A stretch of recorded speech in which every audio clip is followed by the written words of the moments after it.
create a mindset of, nothing happens until somebody sells something is probably the way you need to start your day. Only about 7% of the 1.6 million agents we have do probably 93% of the business. That's where we're at.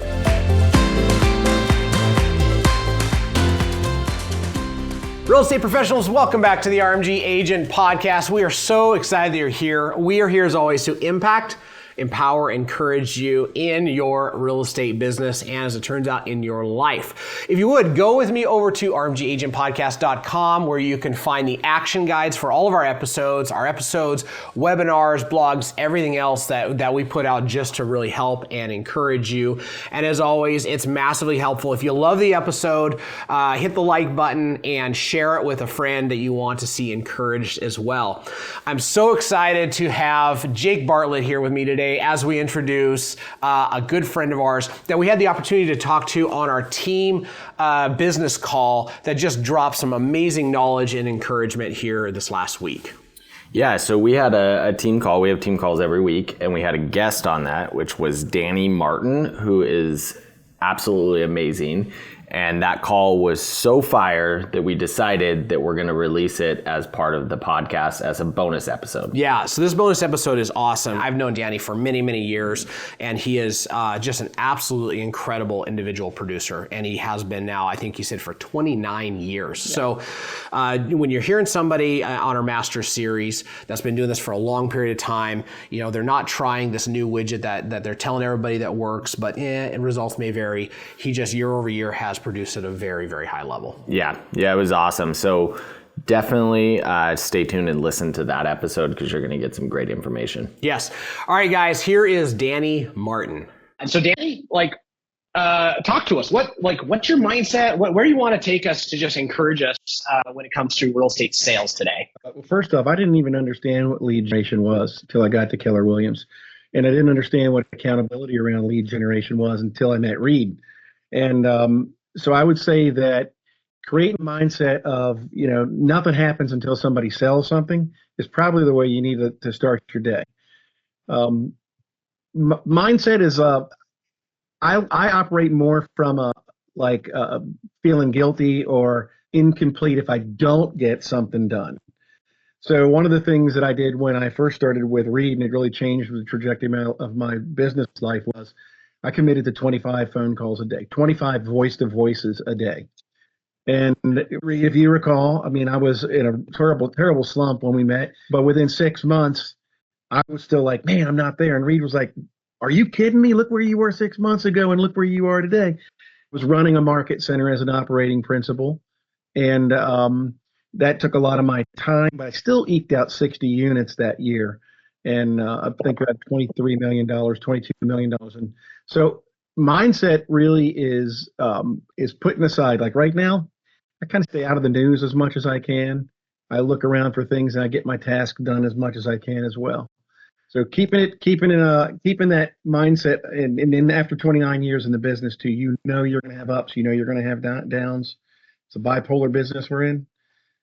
Things are great at breakfast, suck at lunch, and then they're really good again at dinner. That's just the nature of the beast. I think that. So, you said something, and somehow you had to get yourself there, and that is, I eked out 60 units.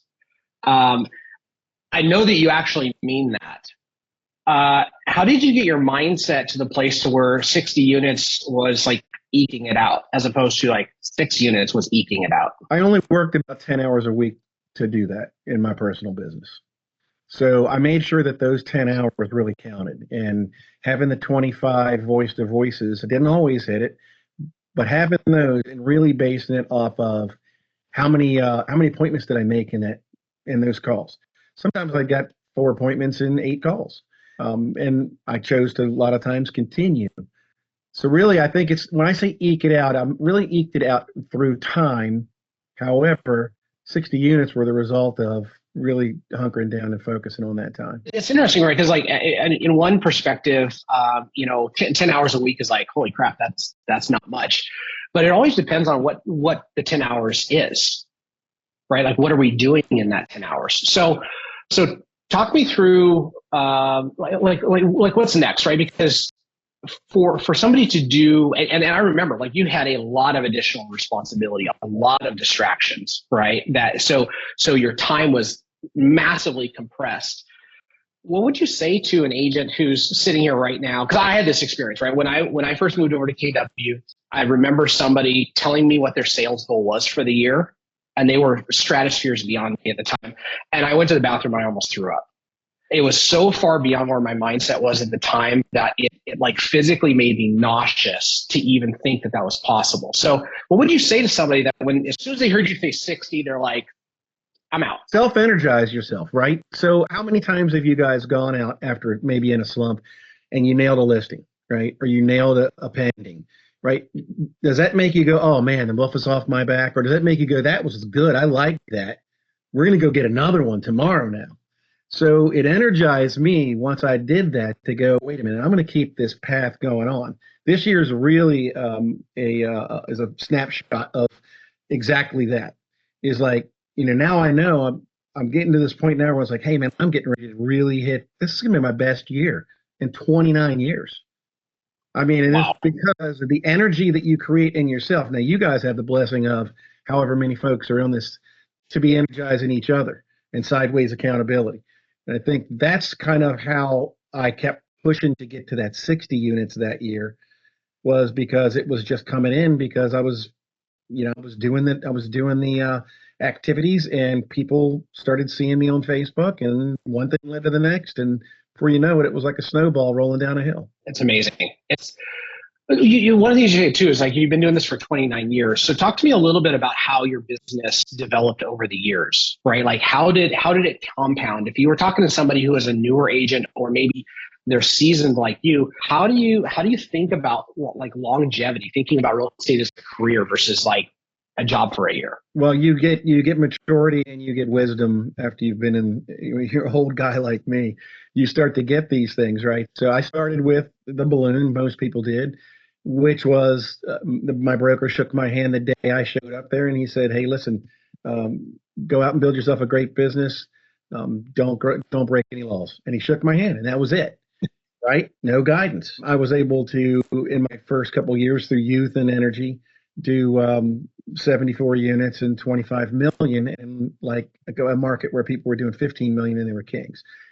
So that is not sustainable. So the energy level, because I was young, could get away with doing it. Now I'm a little bit older. Like if a young guy wanted to fight me right now, I had to think about what's the first shot that I'm going to take, because that's going to be the only shot I have before he kills me. This is about that. So it's like, if you got wisdom and things. So in order to create that, you just have to kind of piggyback. I got to Keller and things changed a lot. I hope you guys are all living in your pipeline. Your pipeline is your bloodline, and making sure that you're working those folks at all costs, and not stop lead generating each day in order to maintain that momentum. We all have businesses that do this, right?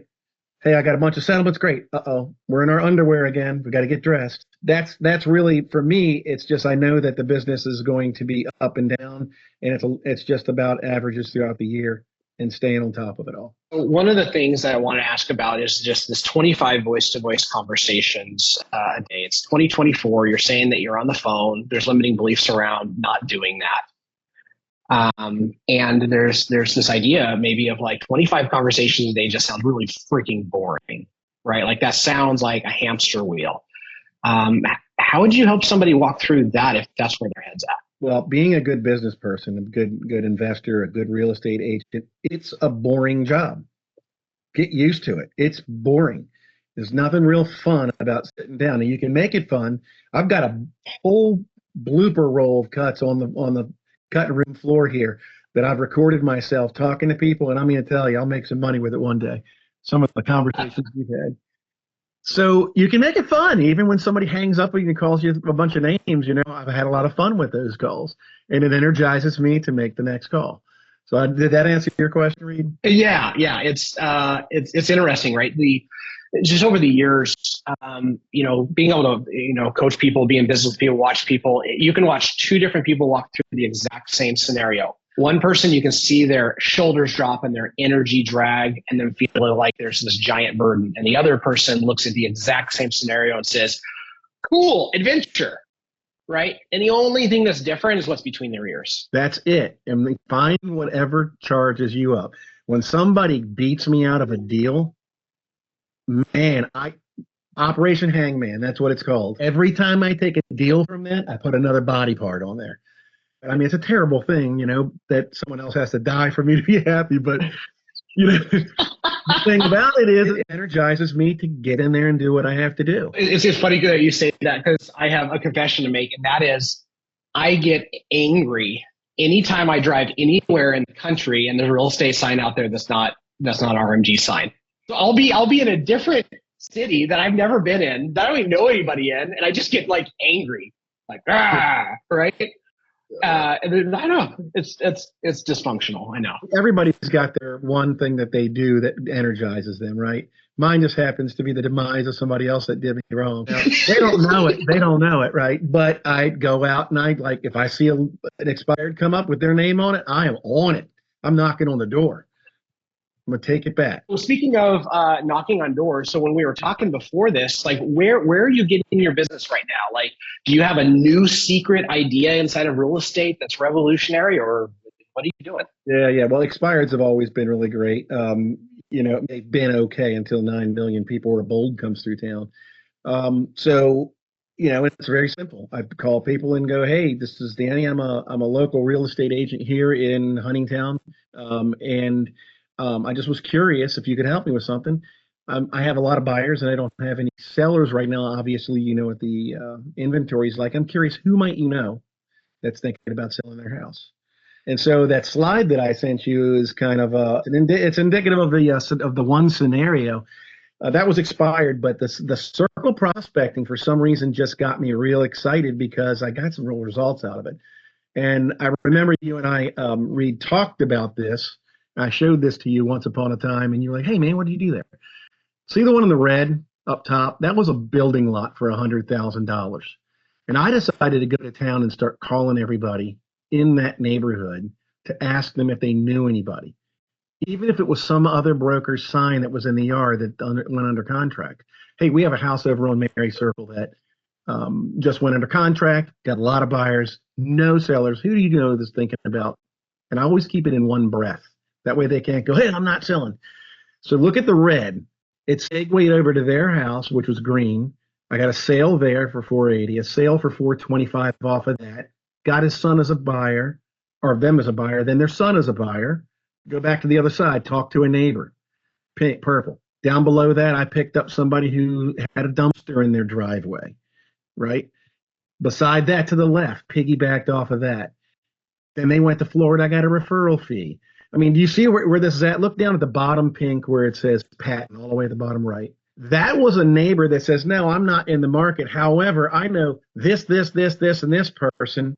And I piggybacked off of his phone call and got deals. By the way, his son is a real estate agent in my county. All right. So I ended up in this. Now, by the way, this was 8.5 solid hours of lead generation. This occurred from that. The one green that you see on the far right is one that is active now. This happened for me 3 years ago. All right, so check this out. I did $2.6 million in listings, 880 on the buy side.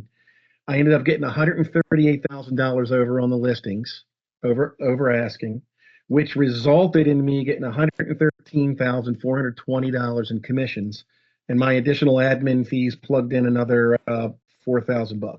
So I ended up with about $115,000 in 8 hours of lead generating around this neighborhood, and then a couple of years of following up. Circle prospecting is gold. People aren't doing it, and it's just general conversations. There's a couple of things I love about this, Danny. One is nothing that you've, and I hope you take this the right way. Nothing you said today is this new shiny object. No. And none of it is like, oh my gosh, I can see Danny is like the only guy who's ever been able to do anything like this. Like that excludes me from doing this. So I love it. The other thing I love about this is the focus on relationships, right? Like there's a neighbor who refers to another neighbor who, and so now there's all these other people, and I know you, like these are all buddies now. Well, the one guy right there, one of the ones that was a neighbor that didn't buy but turned me on to the Irwins.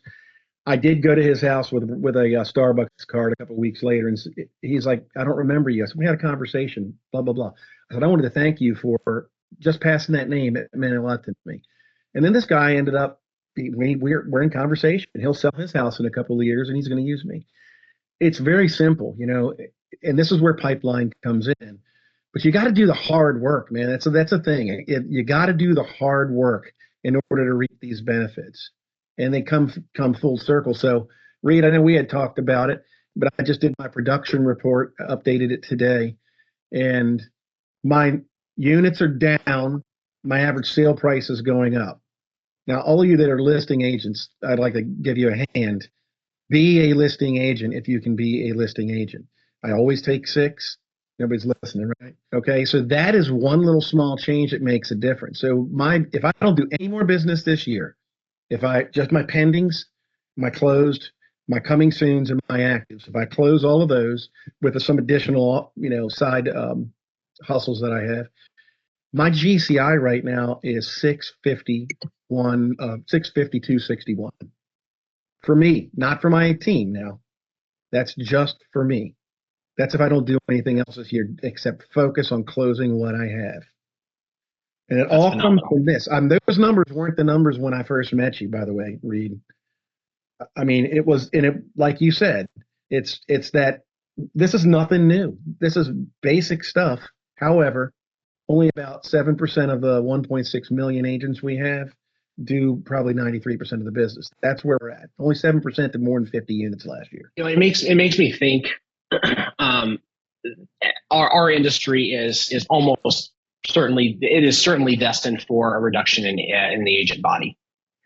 And when I think about somebody waking up tomorrow and thinking, I care enough about my future to talk to 25 people a day, I'm going to get on the other side of fear. I'm going to realize that even if I fumble through and have 25 like pretty mediocre conversations, if I commit to do that for 3 months, 6 months, 9 months, a year, I am going to first, I'm going to outlast everybody else that's not going to do that.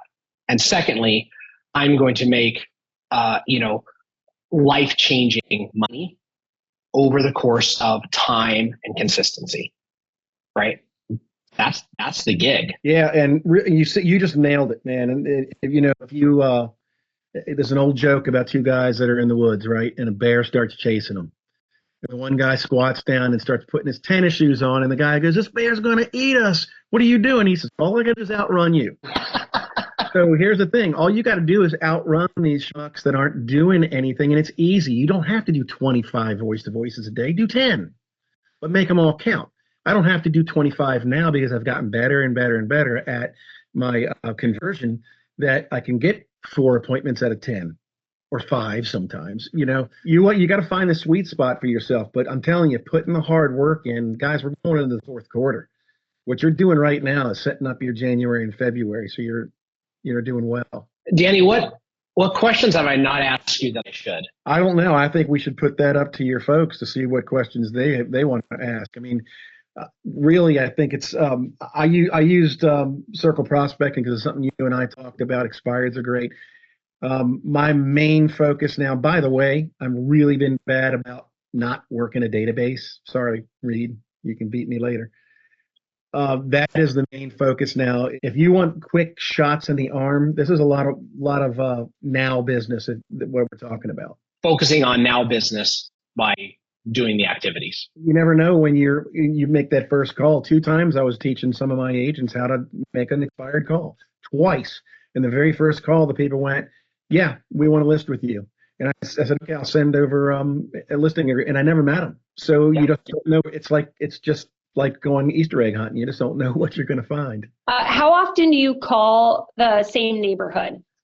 Do you call them throughout the year? Or are you calling them just once and moving on? No, I don't. I'm always working on getting them. So if I can show you really quickly here, if you can see this, I've got all of my leads from back to 2016, 2015 in here. Every day of lead generation.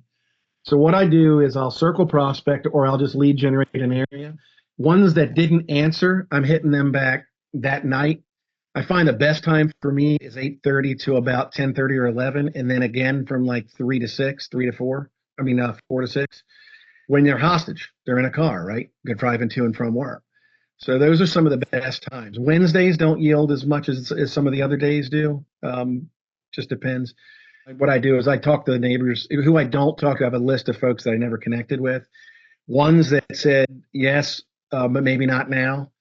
They go into my follow-up boss, and I stay on top of them with multiple things. Fellow's really good, but I'm not a big proponent on spending money on anything that I don't have to. My percentage of profit for my team right now is like 63.8% net profit. So I'm real big in trying to keep as much as we can keep. So I would say the legwork is free. You don't pay for it. It's very cheap to do these things. But yeah, I would talk to people on the regular. Depends on the call. That first 3 or 4 seconds determines whether you get the next 3 or 4 seconds. And I try to make it count to have that real connection with somebody so that you create a friendship.